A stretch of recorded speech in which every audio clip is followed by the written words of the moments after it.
خاموشی حکومت افغانستان در برابر نشر گزارش دیدبان حقوق بشر که در آن از جنایت و نقض حقوق بشری از سوی زورمندان و مقام‌های حکومت افغانستان پرده برداشته شده است، با عکس العمل گروه هماهنگی عدالت انتقالی روبرو شده است. اعضای این نهاد هشدار می‌دهند که با ادامه حضور این ناقضان در بدنه حکومت وحدت ملی، مردم این کشور در سالهای آینده گواه نقض حقوق بشری از سوی مقام‌های حکومتی خواهند بود و این کار سبب خواهد شد تا میزان گرایش و حمایت مردم از گروه طالبان بیشتر شود. عبدالبصیر فیضی، یک تن از اعضای این نهاد، روز جمعه در یک نشست خبری از رئیس جمهور غنی خواست تا به وعده‌هایش در کار به محاکمه کشاندن ناقضان حقوق بشر به فرهنگ معافیت از نقض حقوق بشری پایان دهد. رئیس جمهور غنی تعهد کرده است که نیروهای امنیتی را در قبال عملکردهایشان پاسخگو قرار داده و به تحمل حکومت نسبت به شکنجه خاتمه خواهد داد. در گزارش دیدبان حقوق بشر تنها به گوشه از جنایت‌هایی که در افغانستان جریان دارد اشاره شده است. دامنه جنایت‌ها فراتر از آنچه در گزارش‌های نهاد آمده است میباشد. بسیاری از متهمین به نقض حقوق بشر در مقام‌های بلند، متوسط و پایین کار می‌کنند. به باور ما افغانستان خانه امنی برای متهمین به نقض حقوق بشر است. این عکس العمل‌ها پس از آن مطرح می‌شود که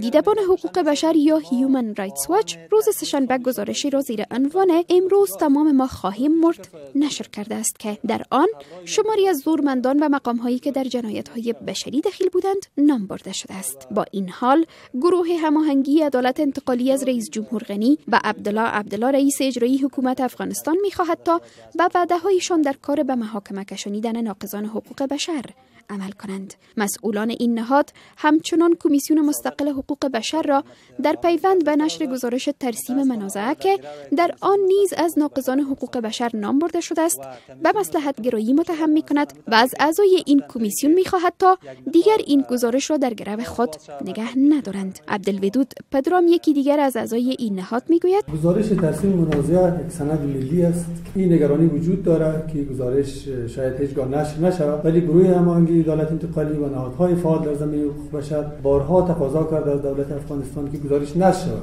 چون بر پایه گزارش خیلی از کسایی که فعلا در بدنه حکومت هستند، پست‌های بلند دولتی دارند، اینا دو گزارش کسانی هستند که متهم به جرایم جنگی هستند، متهم به موارد نقض حقوق بشر هستند، چون رهبران حکومت وحدت ملی در جریان کمپاین‌های انتخاباتی وعده سپرده بودند که ما عدالت انتقالی را تطبیق می‌کنیم. حداقل کاری که در این زمینه می‌شود کرد نشر گزارش است تا بخشی از حقایق، بخشی از تاریخ افغانستان در گزارش دیدبان حقوق بشر یا هیومن رایتس واچ که